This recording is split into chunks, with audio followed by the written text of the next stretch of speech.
Hi guys, welcome back to my channel and welcome back to another video about Samurai Showdown.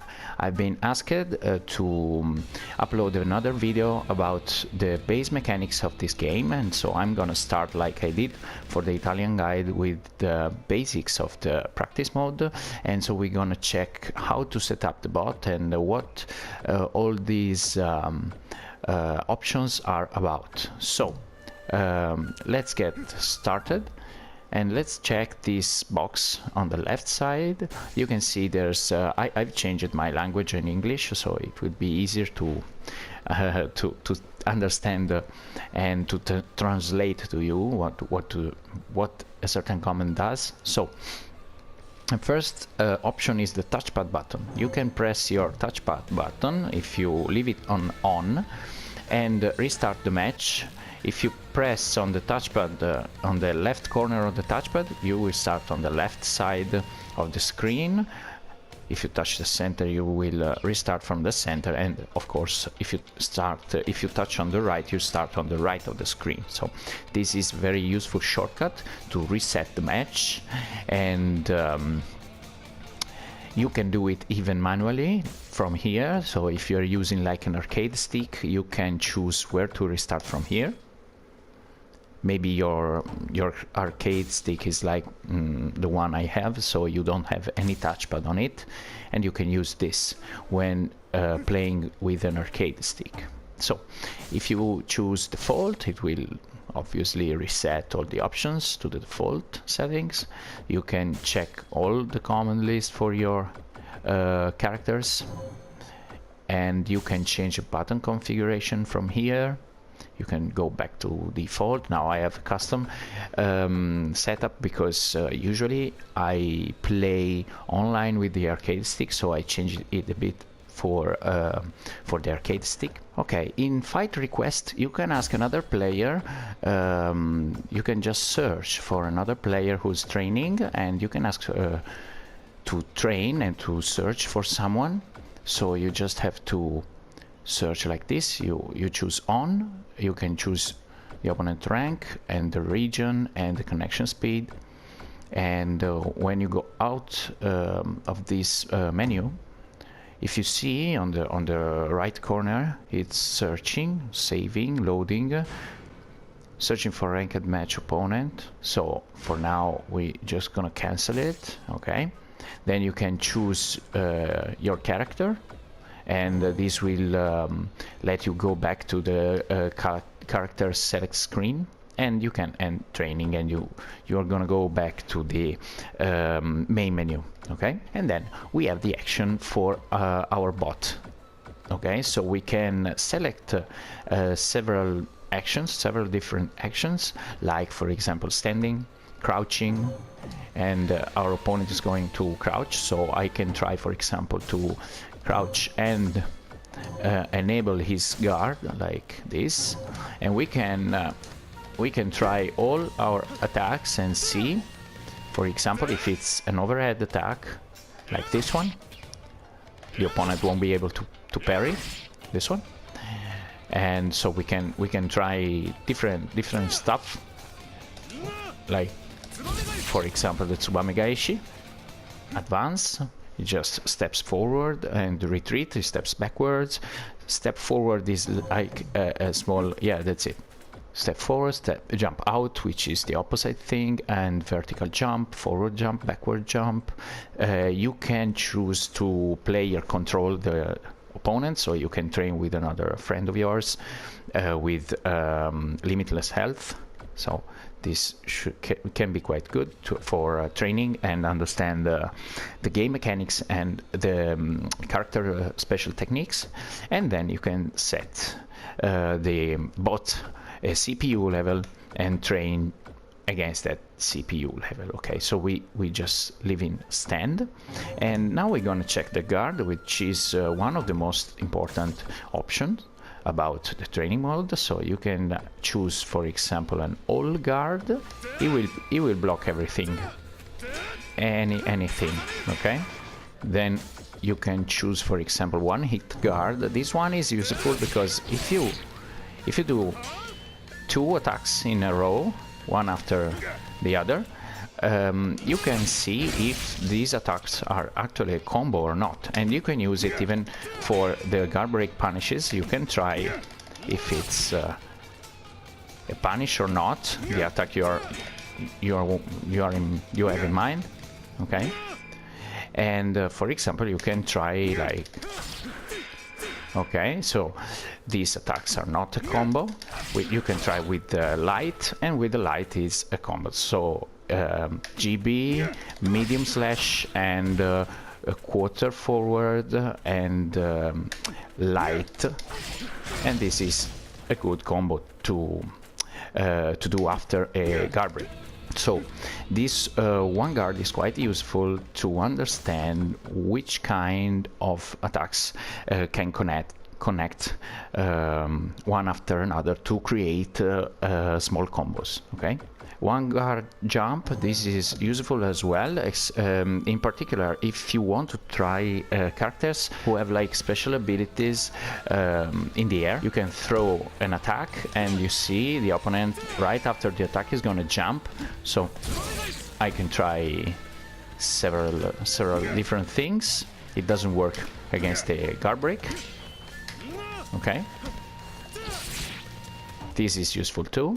So one guard jump, and the just defense is the just defense. So every attack I'm gonna do, my opponent is gonna just defense it to see, for example, your recovery frames and stuff like that, okay? And then you have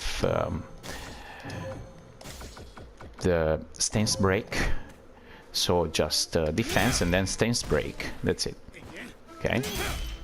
You can set it to random, so our opponent is going to do random stuff between guard, all guard, etc.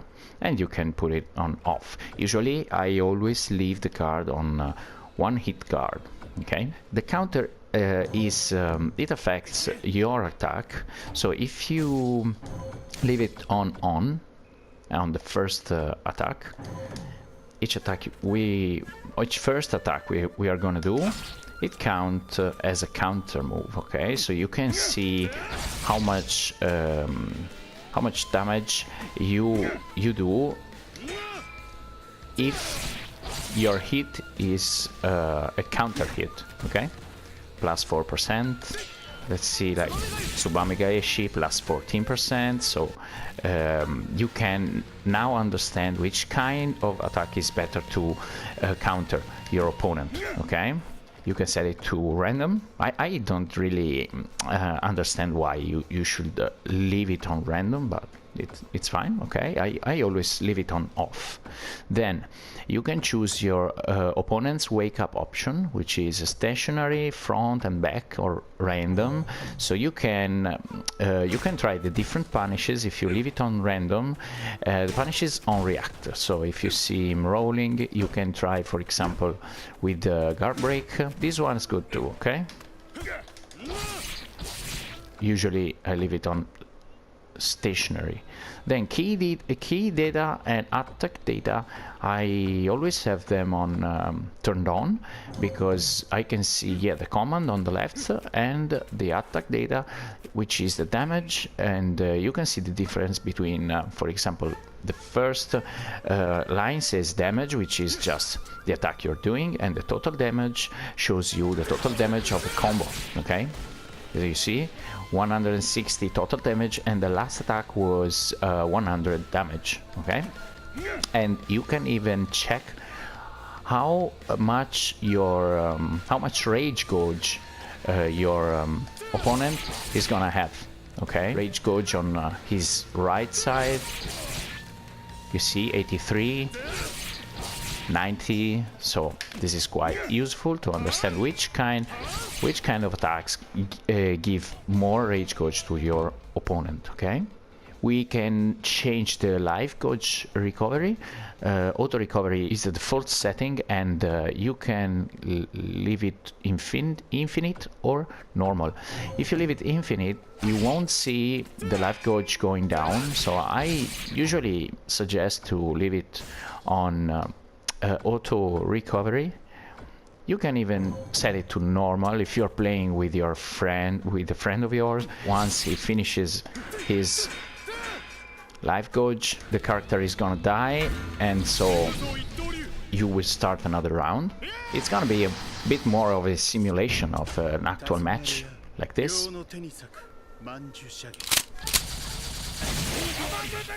That's it, it says conclusion, and then the match will start over again. Okay. Usually, of course, for training, I use auto recovery on both of me and my opponent. Then we have the rage gauge. The rage gauge can be normal, max. If it's normal, we start with 0 rage gauge. But if you leave it to max, for example, you can choose either for player 1 or player 2. Okay, he's gonna always be at max rage gauge, so this is useful in particular for you if you want to try something with the max rage gauge. Not so useful for your opponent, your CPU opponent. Then rage gauge revive off is the default option, and this option is like on a normal match. So if you're gonna rage burst, for example, and your rage burst just wears off, you won't have any rage gauge to use until you reset. If you instead rage gauge revive, you set it to on. Okay. You can use your rage burst, and after the rage burst you're gonna have your rage meter again, and you can use the rage burst again. Okay, so usually I leave it on, but especially if you are playing with your friend and trying like a real match simulation, you should turn it to off. Okay, then the super special move is the same thing. You can use it, leave it in normal if you are playing with your friend, or infinite if you are just training and trying, for example, the super special technique.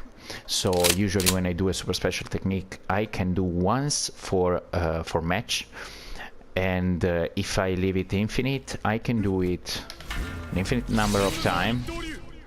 Okay, so I can try several and several times my super special technique. Okay, without worrying about restarting the match. Okay, so usually I leave it on infinite. HUD display, it will show you the life gauge, the rage gauge, etc. So leave it on. Usually you can turn it off if you want to take a nice screenshot or stuff like that. Okay, then we have the recording option. The recording option is very good to train against specific techniques. Okay, so I can or situation. Okay, so I can set recorded to normal, then I can choose the slot 1. I can play slot 1 or play slot 2 or slot 3. Okay, so how do I record the opponent section? I just have to press L3, and you can see key recording. So everything I'm gonna do with my character is gonna be recorded. Then I press again L3 and I can press R3, and now my opponent is going to replay everything I did. Okay, that's it. So this recording thing is very good, and especially if you record on reversal. What is reversal? It means that you can choose, for example, guard reversal, and everything you're going to record, the CPU is gonna play it after, for example, a guard, a successful guard. You can see the timer, okay, going down 3 seconds. Then, for example, you can choose to do a heavy attack, okay, like this. Let me check just one thing. Okay, now I can set my bot to all guard. I press R3 again, and when I do an attack like this, for example, he's gonna reverse and use the attack I input before to strike. Okay, so I can try, for example, the disarm and the deflect thing. This is very useful to understand if I can, for example, after a low heavy, if I can do a disarm. Okay, and now I recorded an heavy attack with Genjuro, but I can record, for example, a medium attack like this. Okay, and then try again and see if I do a low, I can. If I do a low heavy, I can anyway do a counter, a deflect, sorry. Okay, against Genjuro, if I'm far enough, I suppose. Okay, so I can try several things, like for example super special moves after the deflect. Okay, and I can do the same thing if I choose to reverse on down, for example, or on damage. So on down, every time my opponent falls, okay, this is guard, that's it, you just get up. Oh, sorry. Okay, down reversal, you see, and now he gets up, that's it. I can, for example, try with damage, that's it. So I can try even with the damage, okay, or I can try with anything, like all, and everything I'm gonna do to my opponent is gonna retaliate with the attack I just recorded. Okay, I think that this is it for the setup options in the practice, during the practice mode. Yeah, this is the first part about the base tutorial of this game, and if you want any more videos, just leave me a comment. The next video I can upload is about the base mechanics, like rage, how to defend and how to attack your opponent, and the situation you can find, for example, the wake up options or stuff like that, or for example even the special moves cancel, okay, which is quite good to use in this game. So guys, I hope this video is gonna help you, and I hope to see you again on the next video I'm gonna upload. Have a good day, and see you soon. Bye bye.